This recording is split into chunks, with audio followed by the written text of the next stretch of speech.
রাধে রাধে, নমস্কার। আমার নাম মীরা দেবনাথ। আমি চারপাড়া, আমার বাড়ি চারপাড়া শান্তিপল্লী।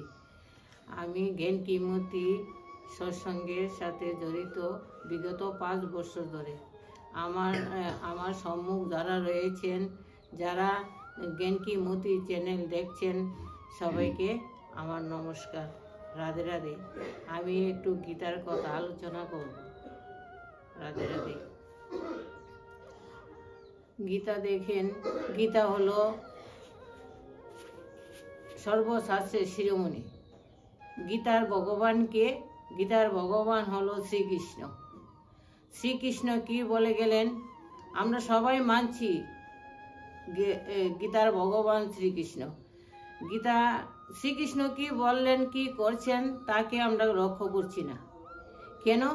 আমরা এমনইভাবে গীতা পড়ছি, কারণ ওইটার সার আমরা বুঝতে পারছি না।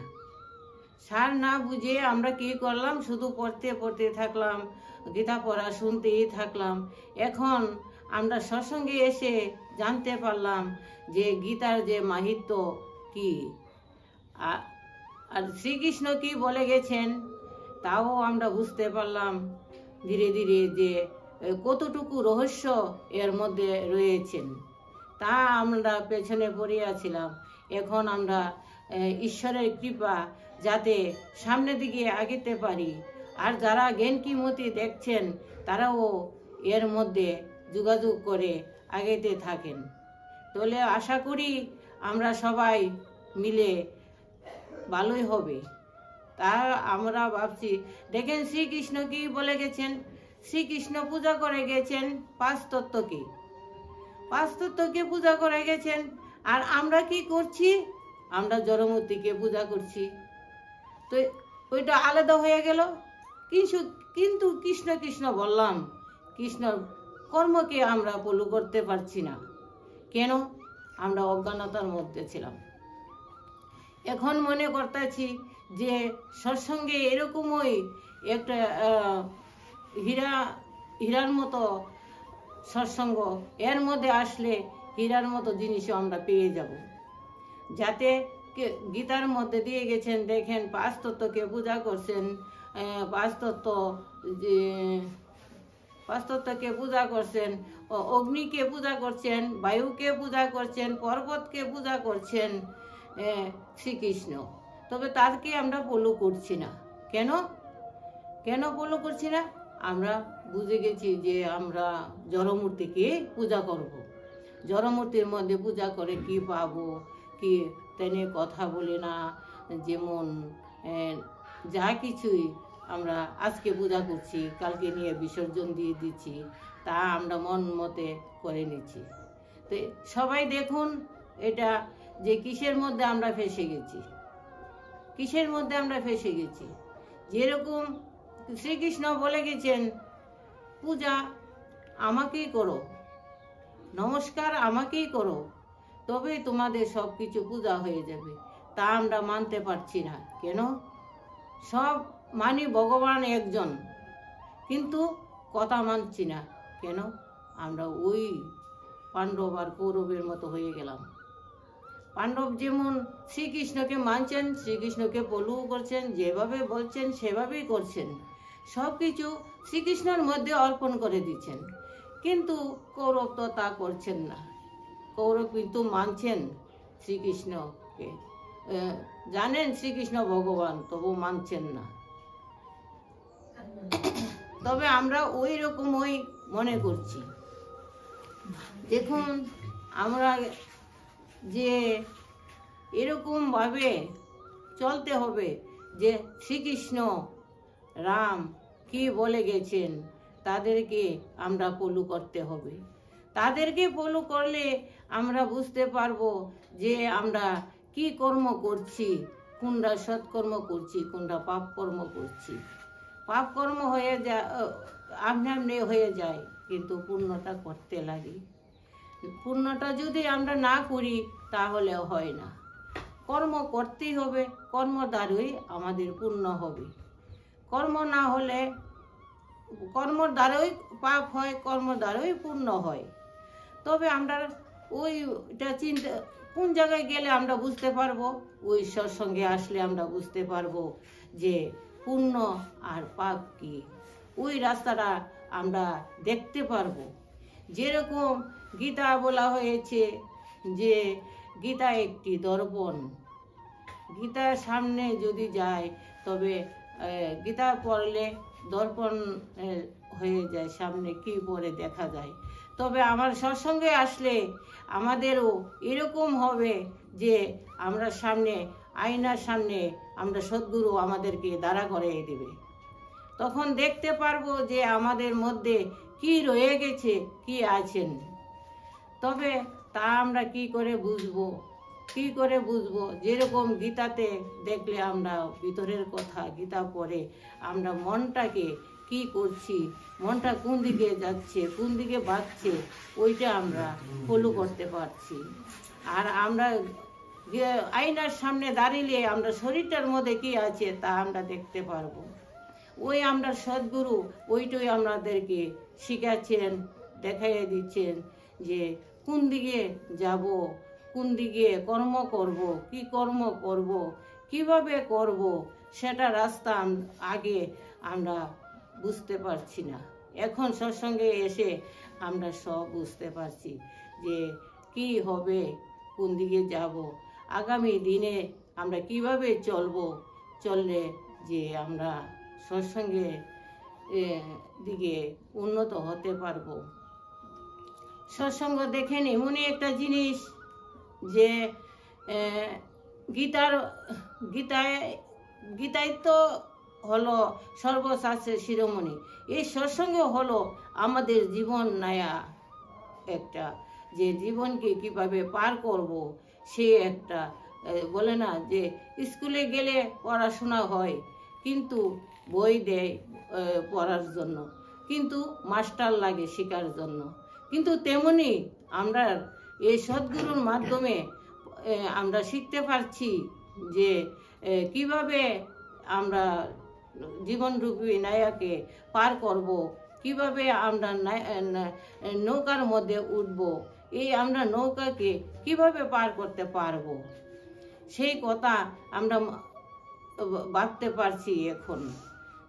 যে আপনারা সবাই জ্ঞানকি মতি যারা দেখছেন, সৎসঙ্গে এসে বা সৎসঙ্গের সাথে একটু যোগাযোগ করে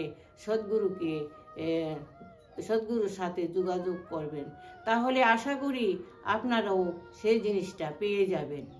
আর আমরাও পেয়ে গেছি। আর দেখেন আমাদের সংসারে এরকমই একটা ছিল, মনের মধ্যে এত কষ্ট দুঃখ আসতো, আর সহ্য করার মতো ক্ষমতা ছিল না, অধৈর্য হয়ে যেতাম। আর এখন আমরা এরকম হয়েছি যে যা কিছু জ্বর তুফান আসুক না কেন, তা আমাদের মনে লাগছে না। এখন আসে কিন্তু ঠিক আছে, অল্প কিছু সময় থাকে, আবার সেটা চলে যায়। কোথায় চলে যায় কি করে তাও আমাদের মনে থাকে না। তাই এরকমই মানে সৎসঙ্গে এরকমই একটা জিনিস, মানে আর বলার মতো নাই, যে হীরার তুল্য সময়টা, যে আমরা যেতটুকু সময় আমরা কাটাই সৎসঙ্গে, মনে হয় যে আমরা স্বর্গে আছি। এটাই আমরা ভাবতে পারতাছি যে এটাই আমাদের এই জীবনে লাভ। এই 2 ঘন্টা 3 ঘন্টা সময় আমাদের সৎসঙ্গে আমাদের সময় দিচ্ছে। সকাল 6টা থেকে 8টা, আর রাত্র 6টা থেকে আবার 8টা। এখানে 2 টাইম আমরা ক্লাস করি। তখন সকালে 6টা থেকে 8টা, সন্ধ্যাও 6টা থেকে 8টা পর্যন্ত আমরা ক্লাস করি। তো দেখুন একটি কাহিনী শোনাচ্ছি। যেরকম দেখেন এক রাজ্যের রাজা থাকে, তারা রাজার একটি পরম্পরা থাকে যে 60 বছর হয়ে গেলে রাজাকে ডাকডুল পিটিয়ে নদীর ওপারে নিয়ে পৌঁছিয়ে দেন। নদীর ওপারে কি বিরাট বড় জঙ্গলে কি বাস করছেন, বাঘ বল্লুক বাস করছেন। তো এই রাজা কি বাঘগুলোকে খেয়ে পেলেন। তো পরম্পরা এবং 10 পিঁড়ি পর্যন্ত হয়। তখন লাস্টে রাজা যখন তাই 60 বছর হয়েছেন, তখন তাইনাকে ওই রাজ্যে নিয়ে যেতে প্রজারা শুরু করলেন। তখন ডাকডুল পিটিয়ে তাইনাকে নিয়ে যাচ্ছেন, সবাই নাচতে থাকলেন, গান কীর্তন করছেন। তখন রাজাও সাথে সাথে নাচ শুরু করে দিলেন। তখন রাজা প্রজা বলল যে, রাজামশাই আপনি কি করছেন?